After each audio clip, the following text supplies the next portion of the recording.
അപ്പോൾ കൂട്ടുകാരെ, നമ്മളിപ്പോൾ ഈ കണ്ടുകൊണ്ടിരിക്കുന്ന അഴീക്കൽ ബീച്ചിൻ്റെ ഒരു അവസ്ഥ കേട്ടോ. ഒരുപാട് ജനങ്ങൾ ഇവിടെ വന്ന് തിങ്ങി നിറഞ്ഞു നിന്ന് സ്ഥലങ്ങൾ കണ്ടിരുന്നത്, നമ്മുടെ കാഴ്ചകൾ കണ്ടിരുന്നത്, അഴീക്കൽ ബീച്ചിൻ്റെ സൗന്ദര്യം ആസ്വദിച്ചിരുന്നതാണ്. അങ്ങേ അറ്റം വരെ പോകുന്നുണ്ടായിരുന്നു. ആ ബീച്ച് ഇന്നിവിടെ കാണാനില്ല, കണ്ടില്ലേ?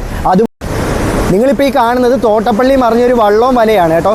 ഇതിവിടെ കെട്ടിയിട്ടിരുന്നായിരുന്നു, വലിയ കുഴപ്പമൊന്നുമില്ലായിരുന്നു. അവിടെ മറിഞ്ഞെങ്കിൽ ഇവിടെ ആയിരുന്നു അടിഞ്ഞിരുന്നത്. പക്ഷേ ഇവിടെ അടിക്കുന്ന തിരയുടെ ആ ഒരു ശക്തി കൊണ്ടായിരിക്കാം വള്ളത്തിൻ്റെ അവസ്ഥയാണ് ഇപ്പോൾ ഈ വലയൊന്നും എടുക്കാൻ പറ്റാത്ത അവസ്ഥ കിടക്കുന്നത്, കണ്ടില്ലേ? അത്രയ്ക്കും ശക്തമായിട്ടുള്ള തിര അടിച്ചുകൊണ്ടിരിക്കുന്നത്.